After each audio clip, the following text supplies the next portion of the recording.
ఈ వీడియోలో మనం ఏ ఏజ్లో హెల్త్ ఇన్సూరెన్స్ తీసుకోవాలి మరియు ఎంప్లాయీస్ కార్పొరేట్ హెల్త్ ఇన్సూరెన్స్తో పాటు పర్సనల్ హెల్త్ ఇన్సూరెన్స్ పాలసీ ఎందుకు తీసుకోవాలో చూద్దాం. ప్రస్తుతం ఇండియాలో హెల్త్ ఇన్సూరెన్స్ పాలసీ తీసుకునే వారి సంఖ్య పెరుగుతోంది.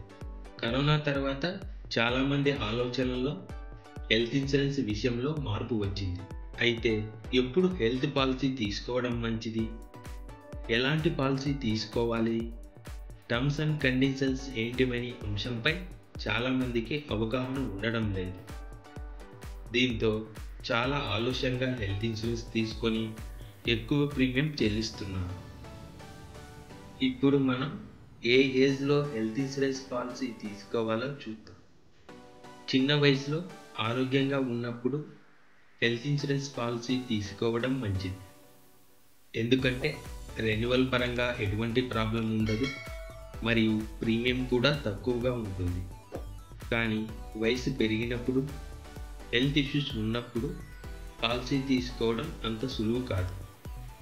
చాలా కంపెనీస్ కవరేజ్ అందించడానికి ఇష్టపడకపోవచ్చు. ఒకవేళ ఇన్సూరెన్స్ కంపెనీస్ కవరేజ్ అందించినా కూడా ప్రీమియం చాలా అధికంగా ఉంటుంది. ఇప్పుడు మనం ఎంప్లాయీస్ కార్పొరేట్ హెల్త్ పాలసీతో పాటు పర్సనల్ హెల్త్ పాలసీ ఎందుకు తీసుకోవాలో చూద్దాం. ఎంప్లాయీస్ రిటైర్మెంట్ అయిన తర్వాత కార్పొరేట్ పాలసీ పనిచేయదు.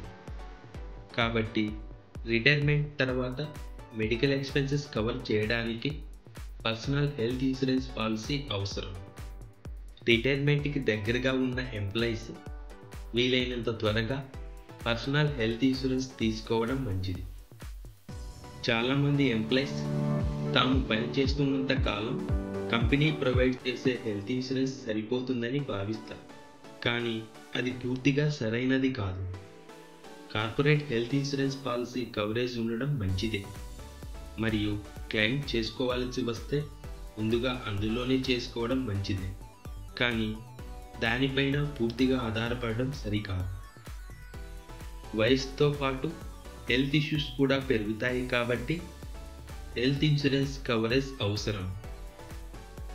హెల్త్ ఇన్సూరెన్స్ పాలసీస్లో కొన్ని రకాల ట్రీట్మెంట్స్కి వెయిటింగ్ పీరియడ్ ఉంటుంది కాబట్టి రిటైర్మెంట్కి కొన్ని సంవత్సరాల ముందు పాలసీ తీసుకోవడం మంచిది.